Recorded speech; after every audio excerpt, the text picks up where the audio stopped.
Hey guys, this is Johnny Man, and today we're going to be talking about Glen Campbell's Duets Ghost on the Canvas Sessions, released on Surf Dog Records, April 19th, 2024. So for the sake of this video not being 30 minutes long, I did kind of feel the need to condense some information, not just regarding the creation of this album, but also the creation of its predecessor, the original Ghost on the Canvas. Back in 2011, Glen Campbell was diagnosed with Alzheimer's disease in January of that year. Later on in June, he and his wife Kim made the decision to announce his diagnosis just before embarking on what would be his farewell tour. Around this time, Glen was working with producer Julian Raymond on what was meant to be his last studio album, Ghost on the Canvas, which would be released in August of that same year to critical acclaim. Roughly 7 years after Glen's passing, fellow producer Dave Kaplan got together with Julian Raymond to take their chances on what would ultimately become this album. They called up every single artist who's featured on it, and all of which were more than willing to work with one of their favorite country pop artists. This album, from the get-go, was a passion project, and it was treated as such not just by the producers Dave and Julian, but also by all the artists featured on it. They all had love and admiration for Glen, and they wanted to use this as sort of paying tribute. And this album, in a way, is sort of like a tribute to Glen, but also the Ghost on the Canvas album as well. And just like Ghost on the Canvas, this album covers not just Glen's own coming to terms with his Alzheimer's disease diagnosis, but it also comes to terms with his life in general. It comes to terms with his own mortality and what really matters at the end of the day for him, for his family, and everyone around him. The first thing that really caught my attention about this album was really just the cover alone. Just looking at that, I knew I was probably going to like the sounds that were contained in this album. And I really was surprised with just the overall sound quality as well as the lyrics, but we'll get to that later.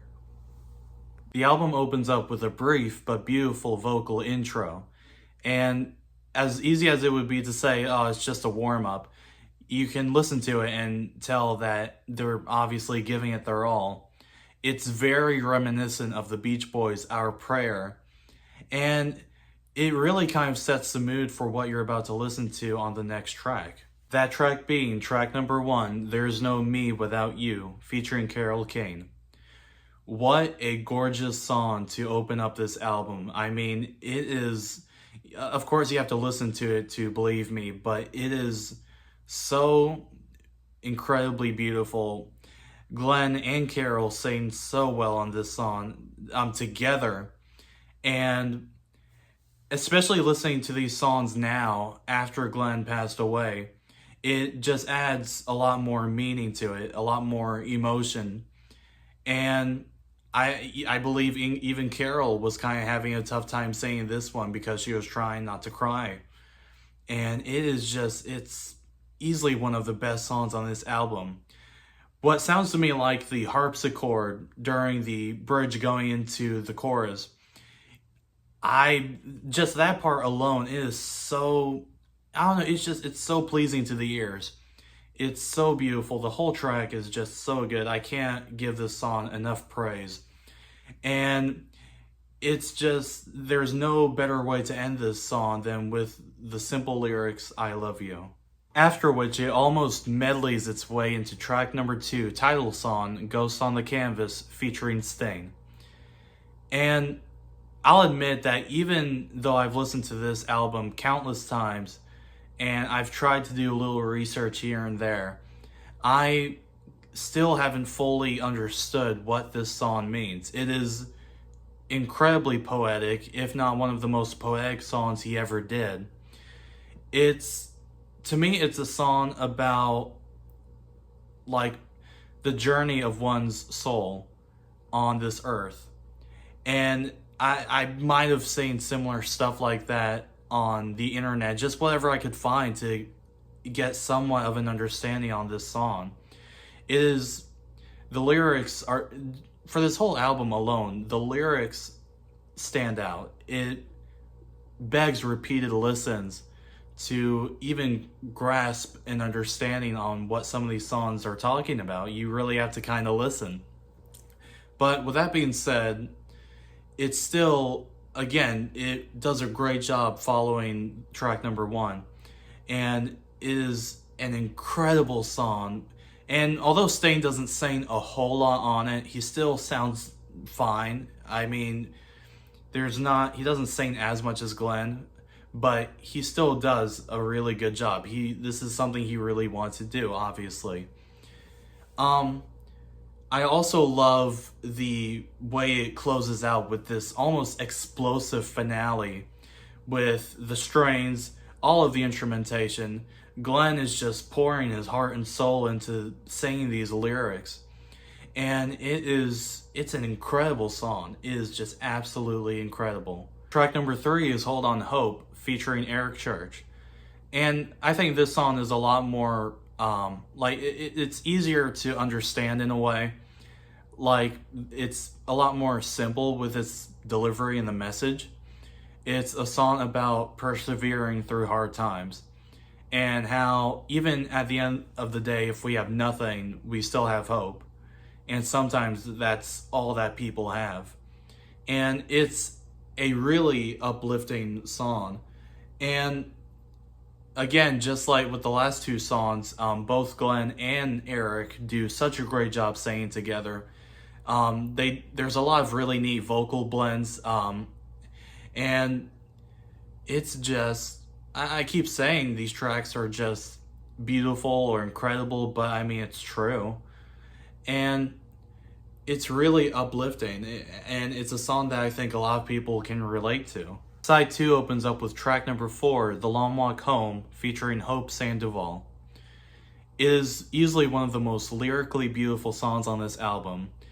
And similar to Hold On Hope, I think the message is more simple, but that doesn't really take away from its meaning. It's a song about heaven or the afterlife. I know everyone has different religious beliefs and whatnot, but to me, I listened to this song, and even the first time I heard it, all I could think of was heaven. Even in just the first couple lines alone, a familiar place I've never been before, a beautiful feeling like I've never known. I mean, I listen to those lyrics and I can't really fit that with anything on this earth. And I don't think that's what they're going for with this song anyway. But either way, it's an incredible song. Hope's vocal delivery, I mean, she is a great singer as it is, but I think her voice on this song it's almost mesmerizing with how beautiful she sings. And she really kind of captures the essence of what this song's about. And of course, Glen sounds great as always, but that goes without saying. Track number 5, Nothing But the Whole Wide World, featuring Eric Clapton, is, or at least my take on it, is a song about taking nothing for granted. It's a song about living life to the fullest and breaking free from societal norms on how we should live life.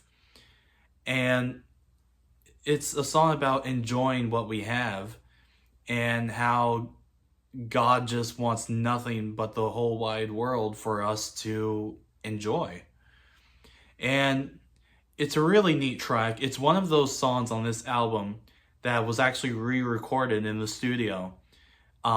Erica does a great job playing on it. It's mostly an acoustic-based song. But this song, along with several others we'll get to later, were re-recorded with completely new tracks just for this album.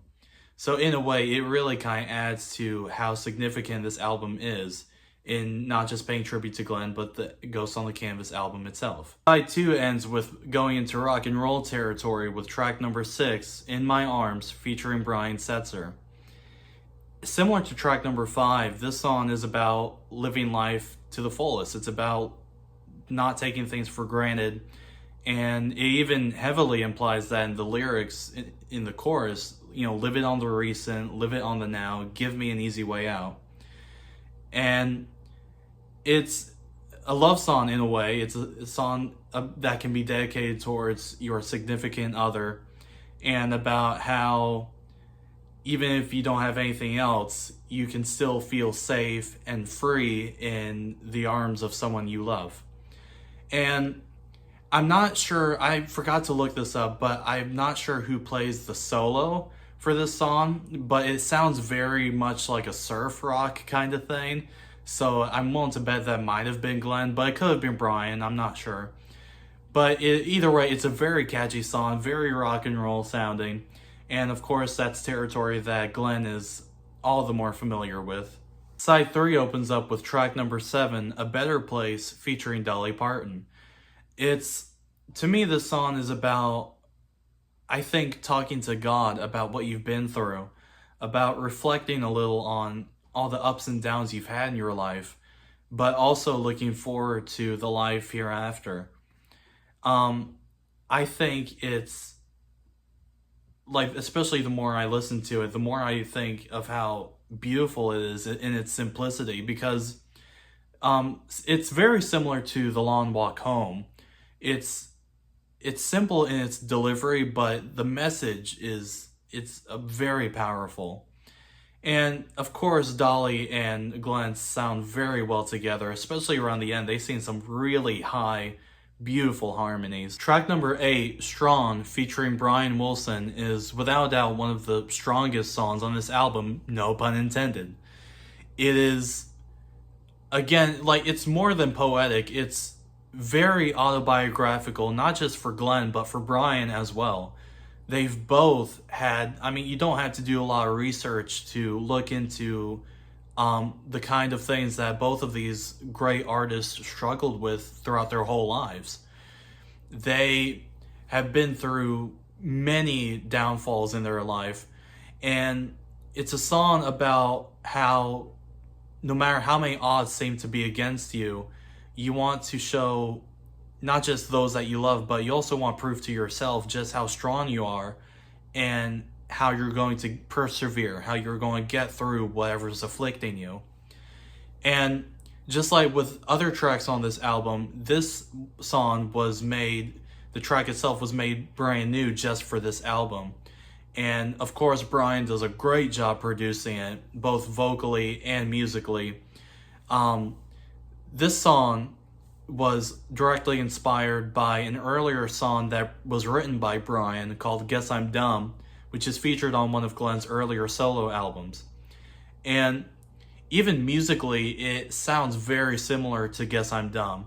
So in a way, it's nice how Brian manages to kind of come back full circle working with Glen for this song. And it's easily one of my favorite songs on this album, not just for the fact that Brian Wilson is featured on it. Though I will mention that I know that some people have kind of complained about Brian singing on this song. To me, he sounds fine. There's only so much you can ask out of someone who's of much older age as Brian. You can't really... you can't put him in the studio, ask him to sing like it's 1966, and, be disappointed when he doesn't sound like that. That's just how age works. But either way, Brian and Glen do very great together. Brian can still harmonize like he used to in the second chorus. And around the end, that might be my favorite part of the whole thing. At the end, when Glen, again, he's just pouring his heart and soul into these lyrics, telling us how strong he's going to be. And also the background vocals are just as incredible. It's really, if I can recommend any song on this album, this is definitely top 3. Side 3 ends with track number 9, 1,000 Lifetimes, featuring Linda Perry.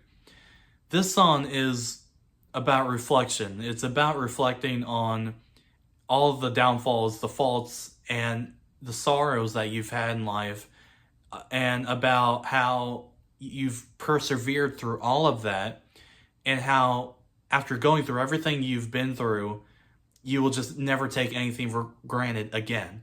It's a song that, again, is very autobiographical, not just for Glen, but for Linda as well. And again, it's a song I think a lot of people can relate to. And my favorite part about this song is the instrumental break with the bass. It really kind of caught me off guard the first time I listened to it. And it really just, because for starters, you don't really hear the bass having a standout part like that. So when it does come out, it sounds really good. I mean, that and the strings in the background playing along with it. I mean, it doesn't overstay its welcome, but it sounds so damn good. Side 4 opens up with track number 10, It's Your Amazing Grace, featuring Daryl Hall and Dave Stewart. So, to put it bluntly, this song is about God. It's about giving glory to God, giving praise to God. It's about Him. And how everything that we have been given in this world, we give it all to Him.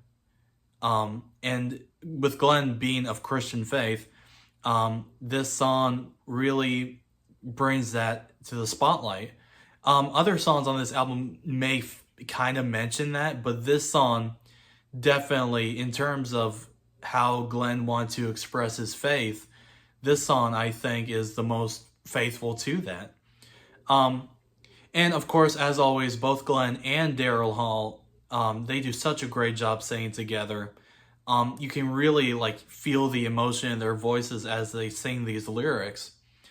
And Dave Stewart does not sing on it, but he does play the 12-string acoustic that's featured on it, as well as produce the whole track. The way he went about producing it, he wanted to keep it mostly acoustic, and he only added slight touches here and there. My only complaint about this song, and it's a very minor complaint at that, are the drums that kind of come in at the end. On a good day, I'm okay with how they sound. On a bad day, I think they sound like gunshots going off in the studio. But I mean, again, it's a very minor detail that really doesn't affect my listening experience to the song as a whole. Track number 11, Any Trouble, featuring X, I think is kind of a song about living life, about, being hopeful in a sense. It's a song about,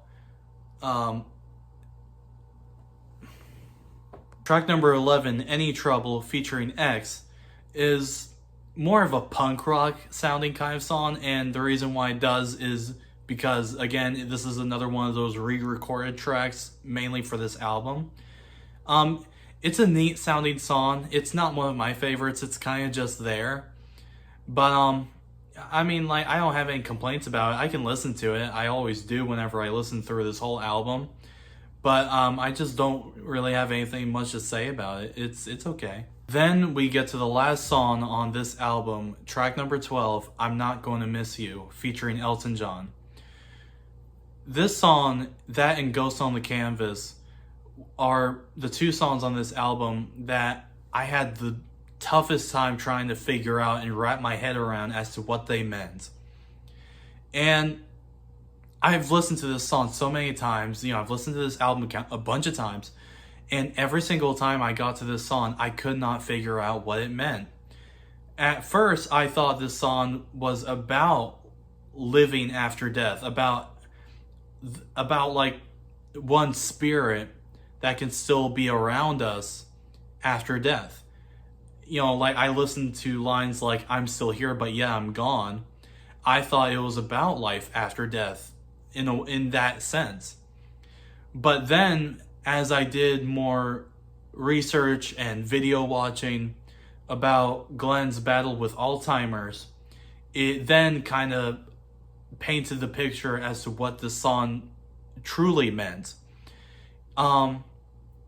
It's a song that people with Alzheimer's and dementia, especially for their families, mainly their families, can relate to, about how someone that you love can still be here, but yet they, because of these horrible diseases that they have, it robs them of their life, even if they're still breathing, living right in front of you. It's the saddest, most poignant song. Again, it's deeply autobiographical, if not the most autobiographical song on this album for Glen and his family. And then I found out that this was the last song he ever recorded, which just adds to the emotion and significance of this song. It is so, like, especially after learning more about Glen's battle with Alzheimer's, it really opened up just how sad yet powerful and true this song is. The emotion on this song is just, it is almost otherworldly, just how emotional this song can get, especially for those that listen to this song, that have family that have suffered from these horrible diseases. And even it shows that even right up until the end, Glen still had that wonderful voice. Or at least before the Alzheimer's started taking over and robbing him of his wonderful attributes. Elton John also sounds great on this song, as always, as he does with most songs he does.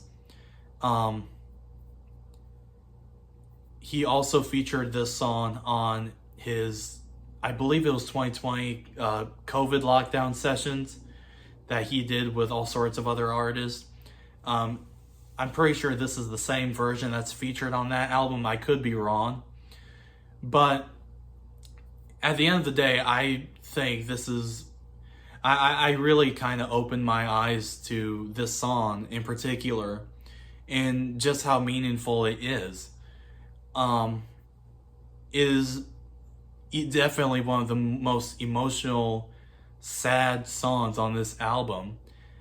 And like, I mean that as a compliment, but at the same time, you know, I can't help but think of, you know, what Glen's family went through, you know, during this whole time. And especially, like, it's one thing to go on YouTube and, you know, to see clips of Glen during his farewell tour and how you can see here and there how the Alzheimer's kind of hindered his ability to perform in a way.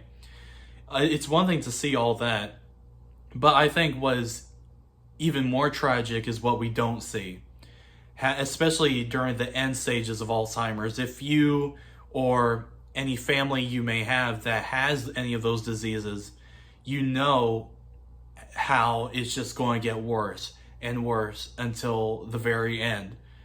And it is so damn sad. Now I'm getting sad over it, but God, it's just, I mean, I don't know what else to think of this song.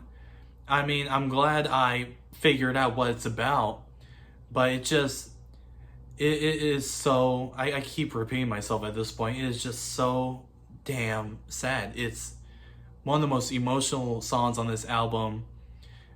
It's all the more meaningful knowing that this was his last, and it is a work of art. All in all, this album is one of my favorites to have come out this year. It does an incredible job at showcasing Glen's legacy years after his passing. Everyone involved on this album, both Julian Raymond and Dave Kaplan, did such a great job producing this thing. All the artists featured on this album gave it their all. Everyone that worked on this album really wanted to show that this was something special, that they had something really special on their hands. And I think they did a great job at showcasing Glen's legacy through this album. I think this album also does a really good job at sort of bringing in new fans. because I'm sure that a lot of people, just looking at the album cover alone, it really kind of caught people's attention, and they might be like, yeah, I want to go check that out. And so it's a really neat way to bring in new fans, to get more people interested in Glen's music, not just Ghost on the Canvas. Even up until now, I'm still trying to figure out which songs on here are my top 3. For now anyway, top 30 songs on this album. There's No Me Without You. I want to say Ghost on the Canvas and Strong. Yeah, that's my top 3 for now anyway. I'm sure I'll probably check out the original Ghost on the Canvas album at some point and do a review on that. And I'll watch the documentary while I'm at it also. But with that being said, my name's Johnny Man. This is Glen Campbell, Duets, Ghost on the Canvas Sessions. And I will see you guys in the next video. Take care. Bye-bye.